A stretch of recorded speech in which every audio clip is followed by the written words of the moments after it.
valtion avustukset 3 301, 80 000 euroa ja henkilöstökulujen lisäys, kustannuspaikka 1453, tili, tilapäinen henkilöstö 4008, 28 000 euroa. Keskustelu asiassa alkaa. Päättymässä, päättynyt ja ehdotuksen mukaisesti.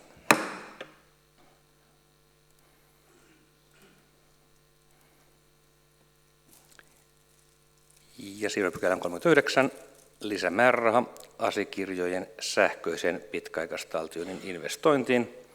Ja päätösehdotus: kaupunginhallitus ehdottaa kaupunginvaltuustolle, että sähköisen arkistoinnin investointihankkeeseen 8100/65810 lisätään 15 000 euron määräraha. Keskustelu asiassa alkaa.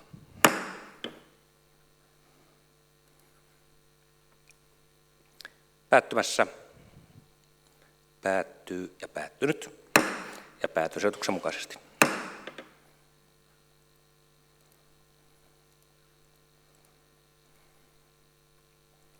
Siirrytään pykälään 40, Laitilan elinvoimalupaus.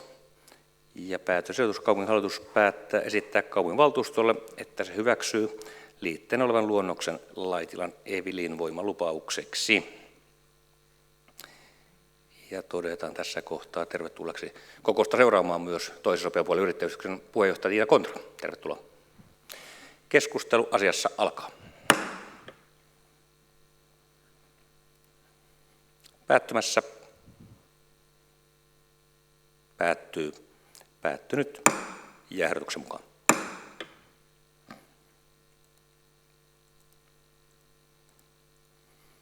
Siirrymme pykälään 41, Laitilan kaupungin elinkeinopoliittinen ohjelma vuosille 2026–2030. Kaupunginhallitus esittää kaupunginvaltuustolle hyväksyttäväksi liitteenä olevan Laitilan kaupungin elinkeinopoliittisen ohjelman vuosiksi 2026–2030. Keskustelu asiassa alkaa.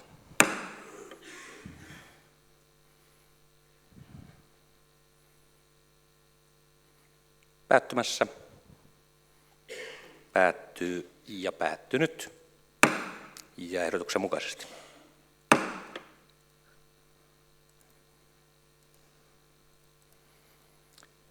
Pykälä 42, hallintosäännön päivittäminen 1.7.2026 lukien.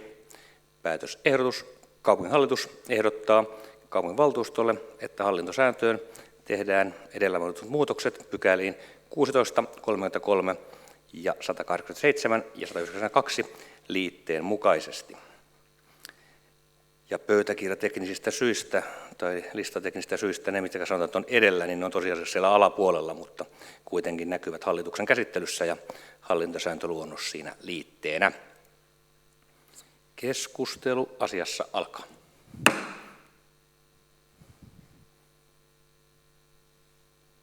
Päättymässä, päättynyt ja ehdotuksen mukaisesti.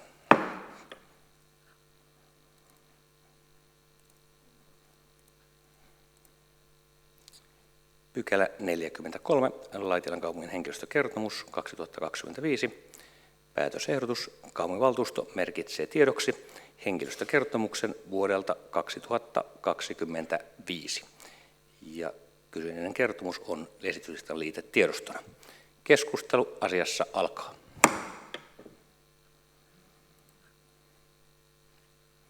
Valtuutettu Aho.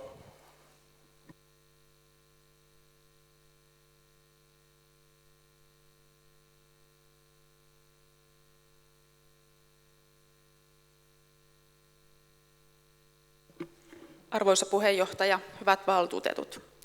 Laitilan kaupungin henkilöstökertomus on yksi tärkeimmistä asiakirjoista, jota tulee seurata. Budjetti ohjaa toimintaa ja juuri hyväksytty elinkeinopoliittinen ohjelma toivottavasti auttaa kehittämään elinkeinotoimintaa sekä sitä kautta lisäämään kaupungin elinvoimaa, kasvua ja taloudellista vireyttä ja yrityksille hyvän toimintaympäristön. Henkilöstökertomus kertoo henkilöstön työssä jaksamisesta ja työhyvinvoinnista. Tarkastuslautakunta on omassa kertomuksessaan ottanut kantaa henkilöstön hyvinvoinnin tukemiseen. Itse koen myös, että tämä on meidän kaikkein tärkein tehtävämme.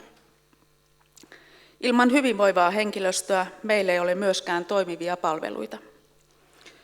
Kokonaisuudessaan näyttää siltä, että kaupungin työterveyshuollon palvelut ovat laajat ja ohjeistukset ajan tasalla. Tästä on syytä antaa kiitosta. Myönteistä on, että sairauspoissaolojen määrä ja työterveyshuollon kustannukset laskivat hieman edelliseen vuoteen verrattuna. Tämä on syytä nähdä hyvänä kehityksenä. Huolestuttavaa sen sijaan on, että yli 90 päivän mittaisia poissaolojaksoja oli aiempaa enemmän. Juuri näistä syntyvät suurimmat kustannukset kaupungille ja samalla työhön palaaminen vaikeutuu sitä enemmän, mitä pidempään henkilöstö on poissa työelämästä. Kyse ei ole vain taloudesta, vaan myös inhimillisestä asiasta, jokaisen työntekijän hyvinvoinnista. Työkyvyttömyyseläkekustannukset muodostavat osan kaupungin menoista ja siksi työkyvyn tukemiseen tulee kiinnittää erityistä huomiota. Viime vuonna täysille työkyvyttömyyseläkkeille siirtyneiden määrä pieneni, mutta samalla osatyökyvyttömyyseläkkeiden määrä kasvoi. Jos haluamme olla henkilöstön työhyvinvoinnin tukemisessa aidosti 3 kukonaskelta edellä, kaupungin tulee toimia aktiivisesti, seurata muualla käytössä olevia hyviä käytäntöjä ja arvioida, miten toimintaa voidaan kehittää samalla kustannuksia hilliten. Tärkeissä töissä -sivusto on hyvä työkalu työkyvyn tukemiseen liittyvissä asioissa, ja sinne on myös hyvä viedä omia onnistuneita käytäntöjämme.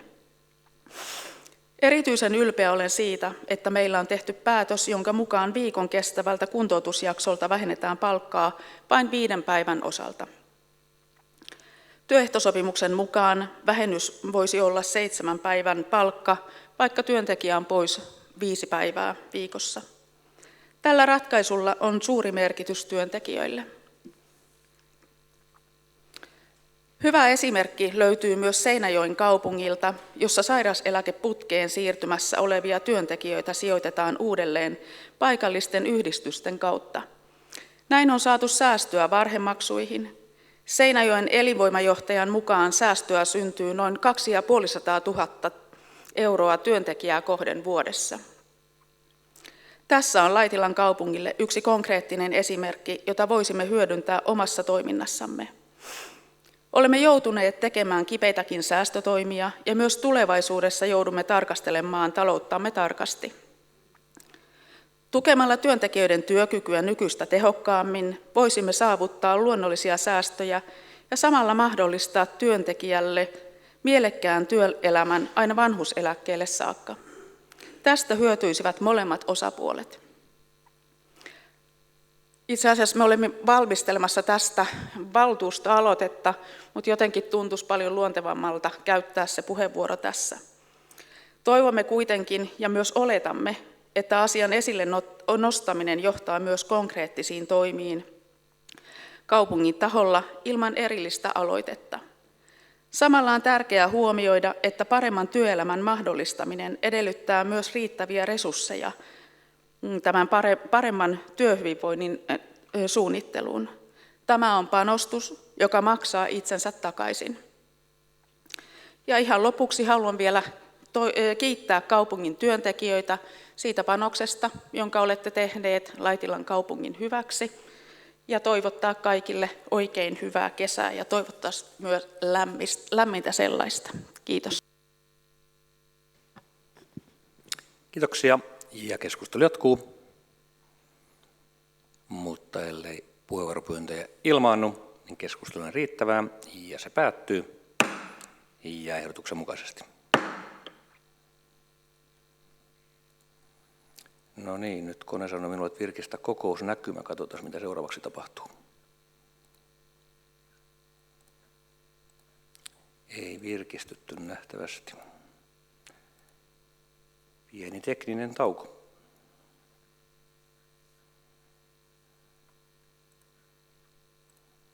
Ja kas näin se toimii taas. Siirrymme pykälä 44, tarkastuslautakunnan arviointikertomus vuodelta 2025. Päätösehdotus: kaupunginvaltuusto merkitsee tiedoksi tarkastuslautakunnan antaman vuoden 2025 arviointikertomuksen ja pyytää kaupunginhallitukselta syyskuun 2026 valtuuston kokoukseen lausunnon toimenpiteestä, joihin arviointikertomus antaa aihetta. Ja tuossa keskustelimme ryhmyyden kesken siitä, että tällä kertaa arviointikertomuksessa ei ole esitetty mitään suoranaisia kysymyksiä, joihin pyydettäisiin vastausta, joten sopinee teknisenä korjauksena, että otetaan valtuuston päätöksestä tämä loppuvirke pois, eli päätös kuuluisi: kaupunginvaltuusto merkitsee tiedoksi tarkastuslautakunnan antaman vuoden 2025 arviointikertomuksen ja siihen piste. Tämä voitaneen yksimielisesti teknisenä korjauksena todeta. Näin kävi ja sitten alkaa keskustelu ja arvostettu tarkastuslautakunnan puheenjohtaja Pokki.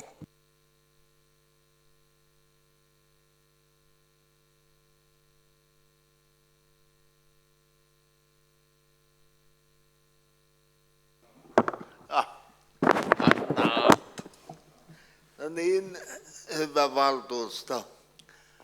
Tämä on ollut sellainen poikkeuksellinen vuosi, jota tarkasteltiin. Siellä oli kesken vuoden nuo kunnallisvaalit, joten uusi tarkastuslautakunta aloitti keskellä vuotta. Ja kokoonpano oli muuttunut täysin. Et siinä mielessä tämä on hiukan sellainen poikkeuksellinen aika, mutta lautakunta teki sitä työtä, mitä kuntalaki heille määrää.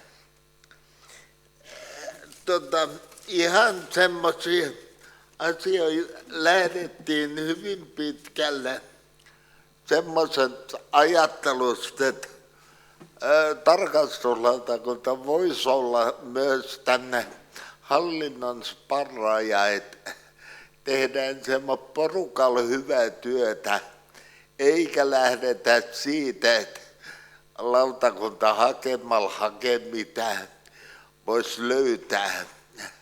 Ainahan meillä on joka asiassa parantamisen varaa, mutta niitä ihan porukalla voidaan miettiä, joten lautakunta lähti siitä, että mitä kerrotaan, mitä voisi niin ajatella, kehittää ja näin edelleen. Et siinä mielessä hiukan erilaista ajattelua.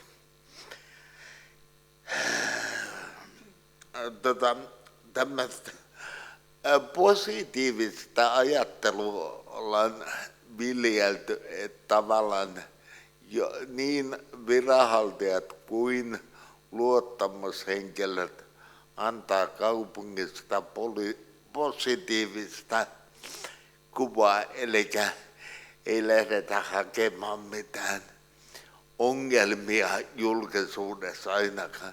Niissä voidaan omassa pesässä puhella. Eli vanha sanonta, että kotona hoidetaan asiat ja näin edelleen. Se oli.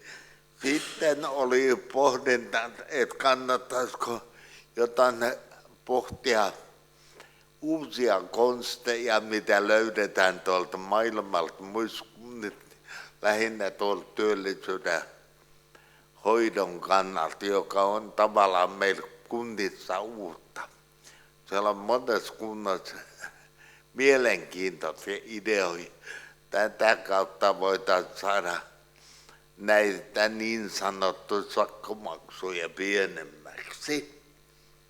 Sitten oli ajatuksen myös tämmöinen eläköityminen, kun meillä tapahtuu, niin ruvettaisiin miettimään tämän mentorointijärjestelmää, että se tietomäärä ei karkaa, koska uutta tietoa ei saada niin paljon niistä käypistä asioista, mitä on olemassa. Sitä ei löydy varmasti koulun penkiltä kaikkea. Tämmöistä voidaan pohtia. Tämä on ihan tämmöinen idea mitä voisi miettiä. Sitten tuosta lautakunnan kokoonpanosta voisi sanoa, että siellä on 2 ollut esteellisiä, eli puheenjohtaja ja varapuheenjohtaja alkuvuoden kohdalta, jotka ei ole osallistunut hallitustyön arviointiin alkuvuoden kohdalta. Se on mainittu ihan tarkoituksella tällä arviointikertomuksella, että se on kirjattu. Nyt viimeinen lautakunta arvioi lähinnä sivistystoimeen ja siihen liittyviä asioita plus sitten työllisyyspalvelu, joka on uutta, että niitä katseltiin läpi vähän sillä lailla, että mitä siellä voisi olla. Ja talouden kohdalta oli niin hienosti, että meillä on 1,8 miljoonaa ylijäämä, mikä on hyvä saavutus. Varmaan voidaan pohtia sitä, että mitä tulevaisuudessa se on eri asia. Se kuuluu arviointikertomukseen. Ja kertynyt ylijäämä, mitä voit sanoa myös kansankielen puskurirahaksi, niin on 14,4 miljoonaa. Se on näin edelleen.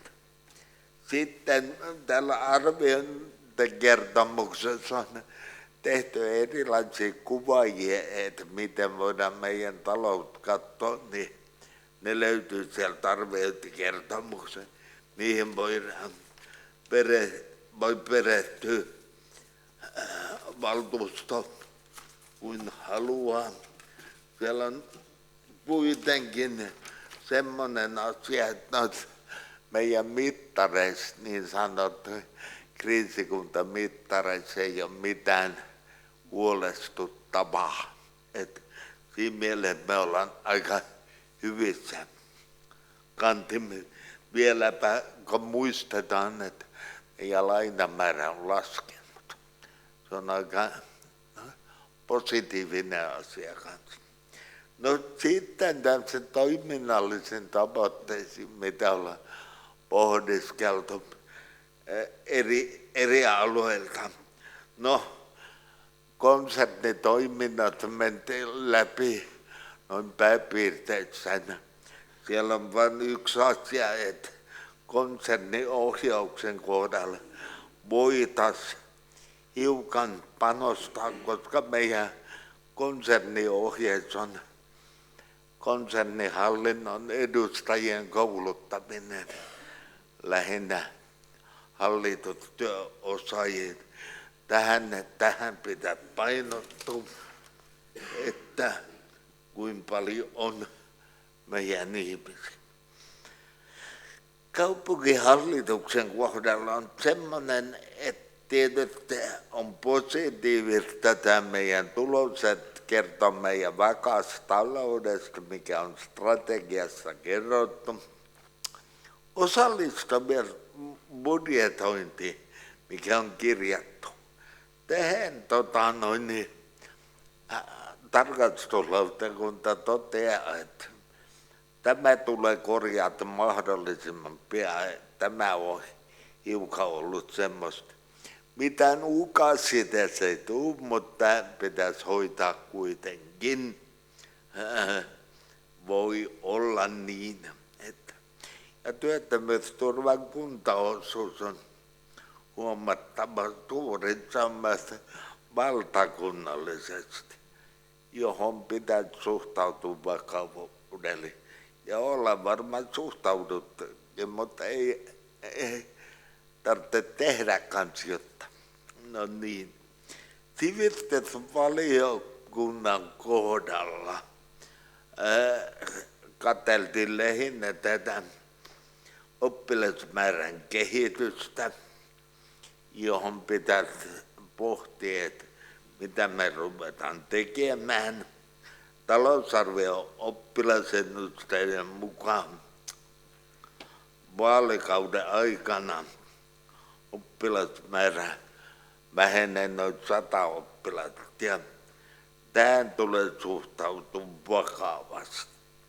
Ja valtuutettujen on suhtauduttava viranhaltijoiden tuomiin viesteihin myös vakavuudella.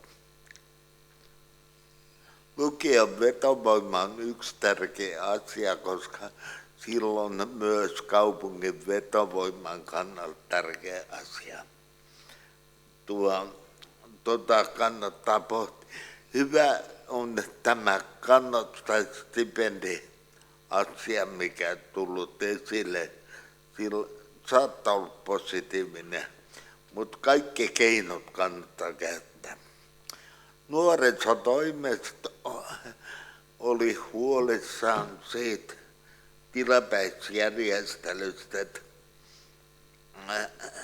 siellä on vajavainen henkilöstö, että täytyy pyrkiä normalisoimaan sitä tilannetta.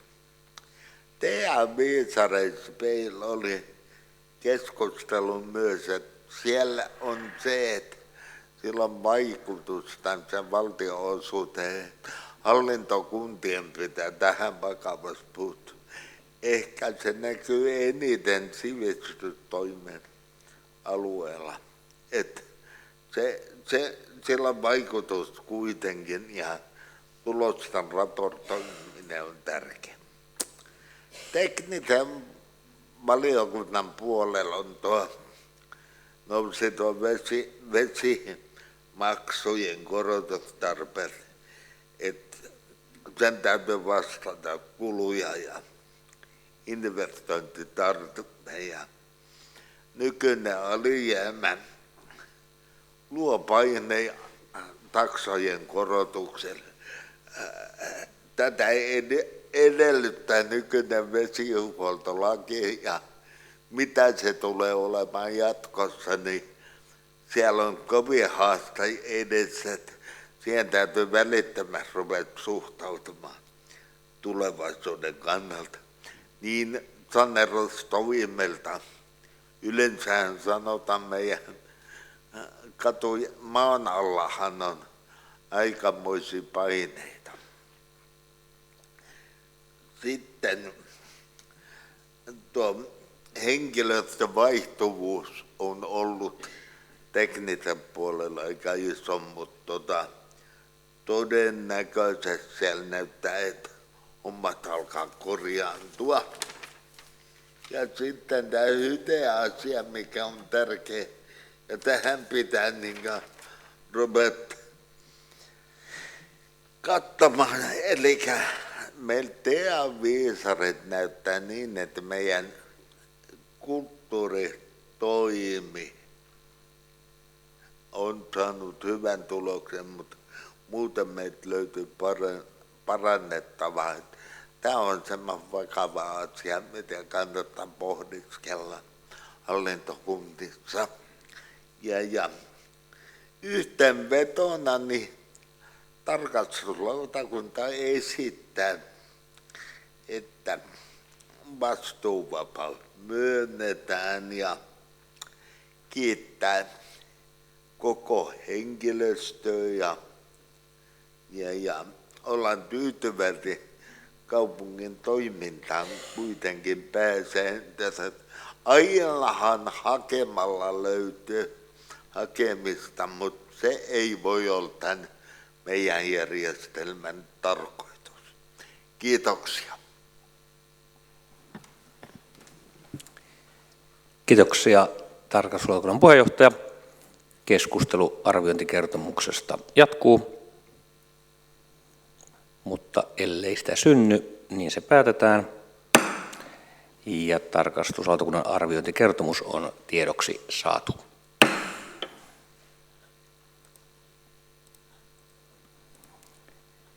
Pykälä 45 vuoden 2025 tilinpäätös. Päätösehdotus kaupunginvaltuusto hyväksyy tarkastuslautakunnan ehdotuksen mukaisesti vuoden 2025 tilinpäätöksen ja merkitsee tiedoksi siitä annetun tarkastuskertomuksen.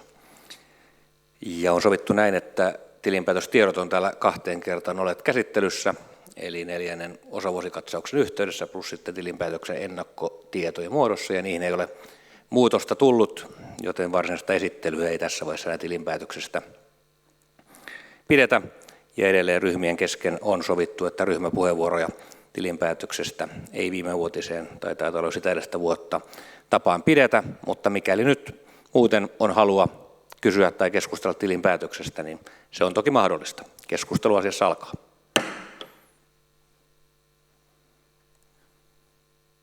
Ja valtuutettu Peltola. Joo, kiitos puheenjohtaja. Tilinpäätös on todella hyvä, siinä ei ole mitään moittimista noin kaiken kaikkiaan. Ja niin kuin tarkastuslautakunnan puheenjohtaja myöskin sanoi, että sitä puskuria on nyt sitten myöskin tulevia vuosia varten. Tietysti meidän täytyy muistaa se, että nämä uhkakuvat on myöskin tässä lähivuosina, eli nämä valtionosuudet tulee pienenemään ja ne me nyt tiedetäänkin. Toinen hommeli on kuitenkin se, että kaupungin ei kyllä kuulu olla niin kuin osakeyhtiö. Tämän ei ole tarkoitus, että se on jatkuvasti voittoa tuottava laitos, ja siihen kannattaa kyllä hiukan kiinnittää huomioon, että ne mitä on budjetoitu johonkin toimintaan, ne myöskin pyrittäisiin käyttämään. Siinä on ollut hiukan, niin kuin sanotaan, puutteita. Sitä ei nyt tuossa tarkastuslautakunnan esityksessä ei tullut julki. Mutta muuten, kyllä mä tämän olin tietysti hyväksymässä, mutta tämmöinen pikku kritiikki kuitenkin. Kiitos. Se on hyvä. Pieni kritiikki kuuluu sopivassa määrin aina asiaan, pitää virkeänä. Keskustelu jatkuu. Ellei se enää viriä, niin sitten se päättyy ja päätösehdotuksen mukaisesti.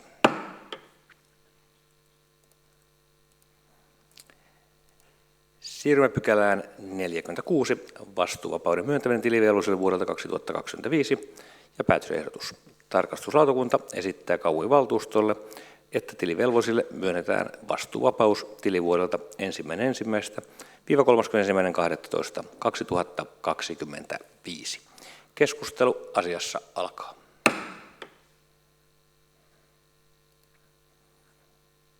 Ja keskustelu päättymässä. Päättynyt ja vastuuvapaus on myönnetty. Näin ovat listalta tulleet asiat loppuun käsitellyksi, mutta tänne kaupungin virastoille on toimitettu 2 valtuustoaloitetta, jotka esitän seuraavaksi. Ja ensimmäisenä sosiaalidemokraattisen valtuuston valtuustoaloite bändien harjoitustiloista ja valtuutettu Pokki. Arvoisa puheenjohtaja, Laitilassa toimi muutama niin sanottu kellaribändi, jotka ovat soitelleet meijerin purettavassa Juustolan alakerrassa. Tämä tilanne on ollut ei luvattuna tilana, kun muutakaan tiloja ei ollut kaupungilla tarjolla tai löydettävä. Valtaaminen on tuttu monessa kaupungissa. Esimerkkinä on Lepäkoluola aikoinaan Helsingissä. Siksi on huolestuttavaa, että paikkakunnaltamme puuttuu sopivia harjoitustiloja niin sanotuille kellaribändille. Kunnat ja kaupungit rakentavat urheilupaikkoja, jotka ovat liikuntakulttuuri nuorille, mutta nuorten musiikkikulttuuri jätetään unohduksi. Molemmat ovat kuitenkin tärkeitä. Musiikkikulttuuri luo pienelle paikkakunnalle myös tunnettavuutta, mistä löytyy esimerkkejä Suomessakin monilta paikkakunnilta, niin kuin Laitilastakin. Esitämme, että Laitilan kaupunki järjestää Laitilan toimiville bändeille soittotila. Laitilassa tänään sosiaalidemokraattinen valtuustoryhmä. Kiitoksia aloitteesta. Se lähtee valmisteluun. Ja sitten sitten on toinen aloite, kokoomuksen, kristillisdemokraattien ja vihreiden valtuustojen valtuustoaloite liikenneturvallisuuden parantamisesta ja valtuutettu Aho. Arvoisa puheenjohtaja ja hyvät valtuutetut. Kaupungin asukkaille on tehty kysely liikenneturvallisuudesta ja lisäksi maahanmuuttajille on toteutettu kysely Laitilan kaupungin palveluista. Kyselyiden vastauksissa nousee esiin useita huolia kaupunkilaisten liikenneturvallisuuteen liittyen. Yksi keskeisimmistä huolenaiheista koskee kantatie 43 liikenneturvallisuutta, erityisesti niin sanotun Tokmannin risteyksen aluetta sekä kyseisen risteysalueen bussipysäkin käyttöä. Risteysalueella sijaitseva bussipysäkki on vilkkaassa käytössä ja kantatien ylittäminen ja pysäkille kulkeminen koetaan vaaralliseksi. Risteysalueen nopeusrajoitusta on alennettu 40 kilometriin tunnissa, mutta tämä toimenpide ei yksin riitä tekemään risteyksestä turvallista. Risteysalueen kokonaisvaltainen kehittäminen kytkeytyy valtatie 8 liikennejärjestelyihin, minkä vuoksi kattavien parannusten toteuttaminen viivästyy. Bussipysäkkiä Uudenkaupungin suuntaan käyttävien turvallisuutta voidaan kuitenkin parantaa jo nykytilanteessa. Tämä olisi mahdollista poistamalla Tokmannin risteysalueella oleva pysäkki ja siirtämällä käytettävä pysäkki noin 200 metrin päähän olemassa olevalle bussipysäkille, jonka yhteydessä on myös alikulku. Alikulun ansiosta pysäkin käyttö olisi huomattavasti turvallisempaa ja käyttäjien ei tarvitsisi kulkea vilkasliikenteistä tienpienarta pitkin pysäkille. Risteysalueelle jäävien suojateiden käyttö voidaan tehdä turvallisemmaksi ottamalla käyttöön suojateihin integroidut huomiovilkkuvalot, joiden ansiosta autoilijoiden on helpompi kiinnittää huomiota suojatietä käyttäviin henkilöihin. Kaupunki voi vaikuttaa valtion hallinnoimien tiealueiden turvallisuuteen ja sujuvuuteen tekemällä tiivistä yhteistyötä Väyläviraston sekä alueellisen ely-keskuksen kanssa. Esitämme, että kaupunki ottaa yhteyttä Väylävirastoon ja tuo esille Tokmannin risteysalueen liikenneturvallisuusongelmat. Kaupunki esittää edellä kuvatun ratkaisun bussipysäkin siirtämisestä liikenneturvallisuutta parantavana toimenpiteenä. Kaupunki esittää huomiovilkkuvalojen asentamisen risteysalueen suojateihin ja että kaupunki kartoittaa liikenneturvallisuutta säännöllisesti ja puuttuu aktiivisesti esiin nouseviin turvallisuusriskeihin riippumatta tiealueen hallinnoijasta. Laitilassa 15.6.2026 Laitilan kokoomuksen, kristillisdemokraattien ja vihreiden valtuustoryhmä.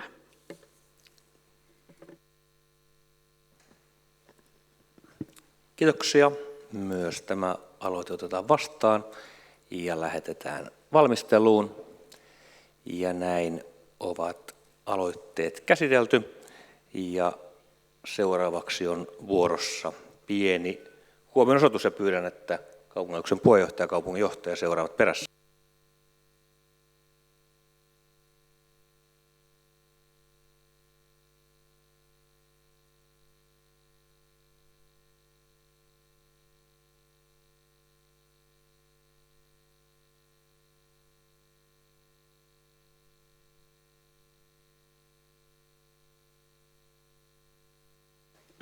Näin on delegaatio ojennuksessa.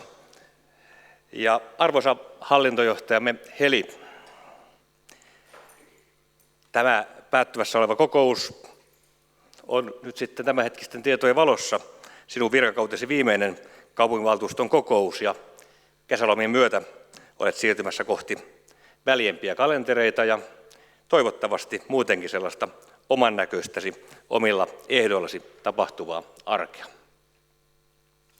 Ja kuten tämän kaltaisiin hetkiin kuuluu, muistellaan hieman menneitä aikoja ja urasi eri vaiheita Laitilan kaupungin palveluksessa. Olet tullut tietojeni mukaan kaupungin palvelukseen peruskoulun luokanopettajan virkaan elokuussa 1989 ja tietysti siellä koulumaailmassa suurin osa virkaasta ajastasi vierähti laitilalaisia lapsia ja nuoria kasvattaen. Mutta sen lisäksi, että olet opettanut muita, sinulla on aina ollut myös palo oppia uutta ja kehittää itseäsi sekä tavoitella myös isompia haasteita, ja näin muodoin siirryt hoitamaan Kappelimäen koulun rehtorin tehtäviä syksystä 2006 lukien. Ja tässä toimessa myös ensikertoja sinun virkamiesurasi ja minun luottamushenkilöurani kohtasivat, ja heti ensi kokemalta mielikuva sinusta oli tarkan, huolellisen ja luotettavan viranhaltijan olemus. Tämä mielikuva on sitten vuosien mittaan vain vahvistunut ja voimistunut. Erityinen meritti, jota en voi olla mainitsematta, oli määrätietoinen työsi Kappelimäen koulun rehtorina, kun 2010-luvun taitteessa raivattiin tieltä sisäongelmien riivaamaa vanhaa kiinteistöä kohti uutta, modernia ja tervettä koulukiinteistöä. Tässä työssä täsmällisyytesi, sinnikkyytesi ja kykysi omaksua uudenlaisia toimintatapoja olivat korvaamattomia ominaisuuksia. Vuonna 2014 tuli sitten aika, jolloin matkasi kulki Kappelimäestä tänne hallintolinnakkeeseen kaupungintalolle ja tartuit sivistystoimenjohtajan tehtävään luotsaamaan koko kaupungin sivistystoimea. Tällöin virkakunnan vaihtuessa kävi hyvin nopeasti selväksi, että osaavalle henkilölle tarjoutuu mahdollisuus tarttua tehtäviin myös oman toimialan ulkopuolelta. Matkan varrella hoidit tilanteen niin vaatiessa kaupunginsihteerin, talous- ja hallintojohtajan kuin myös kaupunginjohtajan viransijaisuuksia. Edelleen muistelen toisaalta kauhulla, toisaalta lämmöllä kesää 2020, jolloin vakituista johtoryhmästä taisi olla rivissäsi lisäksesi vain tekninen johtaja Raula, ja kaikki muut tehtävät hoidettiin tilapäisjärjestelyillä. Oli koronaa, jotain muutakin pitää aktiviteettia, mutta niin vain siitäkin selvittiin, ja syksyn tullen saatiin sitten taas rivejä täysilukuisemmaksi. Helmikuusta 2021 lukien oletkin sitten hoitanut hallintojohtajan virkaa, ja kuten jo luonnehdittua, olet toimessa menestyksekkäästi suoriutunut. Kaupungin hallinto on ollut johdollisen juuri sellaista, kuin se parhaimmillaan kuuluu ollakin, täsmällistä, tehokasta ja luotettavaa. Tunnetusti olet ollut hyvin tehtäväsi sitoutunut, etkä ole työpanostasi säästellyt, kun asioiden sujuva hoito on sitä vaatinut. Mutta kaikesta päätellen olet kuitenkin viihtynyt kanssamme tekemässä päivä päivältä mainiompaa Laitilaa. Mutta kuten jo todettua, toivottavasti olet nyt toisenlaisten kiireettömien päivien kynnyksellä. Pääset nauttimaan niistä asioista, joille on pitänyt löytää aikaa sitten joskus. Ja ennen muuta nautit oman näköisestäsi arjesta omilla ehdoillasi. Laitilan kaupungin ja meidän kaikkien valtuutettujen puolesta lämpimät kiitokset työstäsi Laitilan kaupungin ja laitilaisten hyväksi.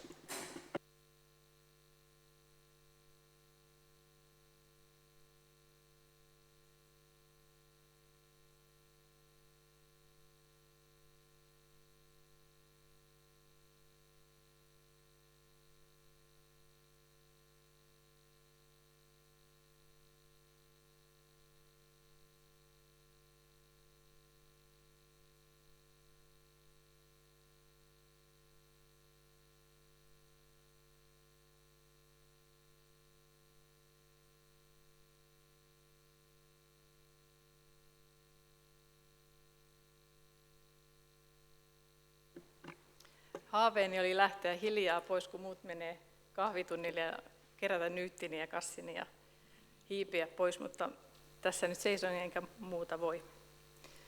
Olen holisti. Olen työholisti ja diagnoosiin kuuluu muitakin oireita, korkeaa työimua ja pakkomielteen ryydittämää yritystä olla ylittämättä määräaikoja. Laitilan kaupunki on antanut minulle siihen lääkettä tarjoamalla haastavia mahdollisuuksia tehdä työtä, kehittää ja kehittyä ja osallistua moniin projekteihin, mutta myöskin ihan tavallista puurtamista arjen keskellä. Ja olen viihtynyt niin hyvin, etten ole ymmärtänyt lähteä pois. Kaupunki on työnantajana vinkannut aina seuraavasta mahdollisuudesta ja virasta, johon voisi pyrkiä. Ja olen ollut todella kiitollinen, että tästä työpaikasta ei ole tarvinnut lähteä muualle saman urapolun tavoittelemisen takia. Ja valehtelematta, juurikaan valehtelematta, voin sanoa, että olen kaikista työpäivistä nauttinut ja välillä on ollut tehtäviä paljon, välillä oikein paljon, välillä haasteellisia, välillä vähän helpompaa, mutta aina on ollut tavallaan ilo niihin tarttua. Olen Uudenkaupungin ja Laitelan väliä tosiaan rummutellut tuossa 38, mitä vuotta kohta tulee täyteen, ja aina se on ollut mukavaa tulla ja kiva ollut lähteä myöskin kotiin. Näiden vuosien aikana on ollut osa useita työyhteisöjä ja on ollut ilo työskennellä todellisten ammattilaisten ja hyvien ystävien joukossa. Ja minulla on ollut useita loistavia esihenkilöitä. Ihan muutaman heistä haluan nyt kuitenkin tässä nostaa esille ja kiittää. Ensinnäkin Nurmisen Matti. Hän oli sivistystoimenjohtaja, kun olin opettaja ja rehtori. Ja hän vinkkasi minulle tästä Pyhärannan tehtävästä, jota myöskin hoidin sitten muutaman vuoden Pyhärannan osa-aikaisena koulutoimenjohtajana ollessani opettaja ja rehtori. Matti on ollut todella tärkeä tuki, sparraaja ja kuuntelija. Ja hänen suuriin saappaisiinsa, siis 4-6 varmaan, oli haastavaa astua 12 vuotta sitten, kun siirryin koulusta virastolle. Ja virastossa oli vastassa Alkio Jukka. Sä todellakin olit vastassa. Eka työpäivä elokuussa, niin odottelit minua siellä 8, ja minäpä en tullutkaan, vaikka yleensä olen täällä ensimmäisten joukossa. Mä olin Kappelimäen koulussa uutta rehtoria Annikaa saattelemassa ekaan työpäivään. Odotit Sari Laineen huoneessa kärsivällisesti, että minä sieltä sitten tulin. Ja sun kanssa on tehty monia, myöskin aika vaikeita tehtäviä, joita joskus joutuu tekemään, vaikka ei niitä ehkä niin tahtoisikaan. Olemme olleet kylällä keskustelemassa koulun tulevaisuudesta. Seisoit vierellä, jaoit kanssani sen kyläläisten tuskan ja turhautuneisuuden. Ja sinä myöskin ehdotit sitä lisähaastetta minulle siitä kaupunginsihteerin tehtävistä, kun Markku Mäki siirtyi Pyhärannan kunnanjohtajaksi 1,5 vuodeksi. Ja se oli hyvä koulu näihin nykyisiin tehtäviin. Päivät venyivät, mutta mielestäni kauheasti tehtäviä jäänyt tekemättä. Ja Lauri, sä olet opettanut minulle, että on useita vaihtoehtoja. Ja niitä vaihtoehtoja ja näkemyksiä voi sovitella yhteen. Parempi on nähdä mahdollisuuksia kuin uhkia. Yhteistyöllä pääsee pidemmälle kuin vastakkainasettelulla. Ja Laurin kertoessa strategiasta tässä viime viikkoina, niin on syntynyt ihan hillitön sormien kutina ja mielen palo saada vasta toteuttaa sitä. Mutta älkää säikähtäkö. Irtisanomista ei voi perua. Se on siellä odottamassa siellä ensi vuoden keväällä. Eli aikansa kutakin. Ja kun katson teihin valtuutettuihin siellä täällä valtuustosalissa, niin näen yhteistyökavereita ja kumppaneita. Ja täällä on loistava päätöksentekokulttuuri. Tavoitellaan yhteistä hyvää ja osataan neuvotella ja tulla vastaan kukin vuorollamme. Ja olen kokenut monta kertaa saaneeni tukea. Teitä katsoessa näen muutakin. Näen useita vanhoja oppilaitani. Ja se kertoo, että olen ihan mummokamaa jo. Ja olen vuosia laiminlyönyt perhettä. Ja ehkäpä itseänikin. Ja nyt on aika siirtyä sivuun, niin kuin Pekka sanoi, ja tehdä jotain muutakin kuin työtä. Ja joku on jo ehtinyt murehtua, että mitä sitten teen, kun jään vapaalle, kun työ on täyttänyt sen päivän tähän asti. Ja mikäli terveyttä ja elonpäiviä suodaan, niin aion toteuttaa 2 pitkäaikaista haavetta. En lähde minnekään kotoa.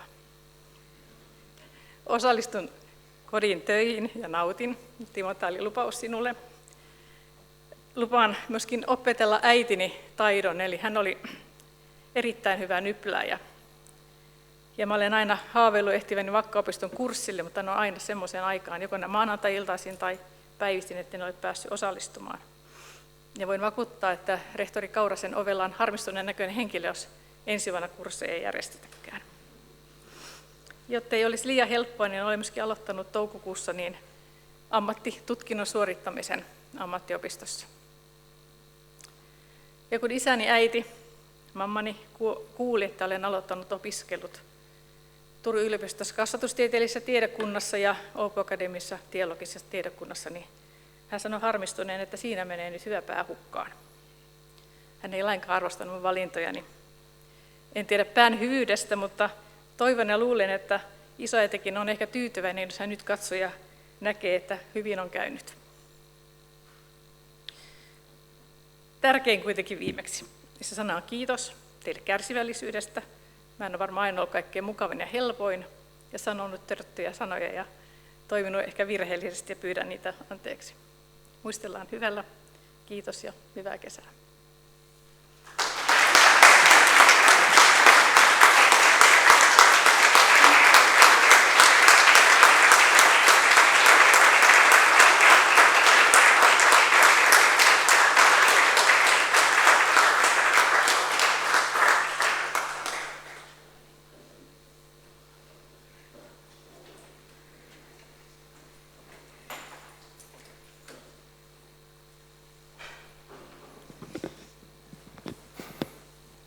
Ja näin. En huomaa pyydettyä puheenvuoroja, älkääkä huoliko, vaikka pyytäisitte, niin ette saisi. Tähän oli hyvä lopettaa tämä kevätkausi ja siirrytään viettämään hyvää, toivottavasti rentouttavaa kesää ja palataan kaikki uusin voimin ja latautuneena syksyllä sitten takaisin valtuustotyön äärelle. Todetaan vielä, että tämän kokouksen tarkastettu pöytäkirja valitusodotuksinen pidetään yleisesti nähtävänä Laitilan kaupungin tietoverkossa maanantaista 22. kesäkuuta 2026 alkaen. Oikein hyvää lämmintä kesää kaikille. Tämä kokous on päättynyt.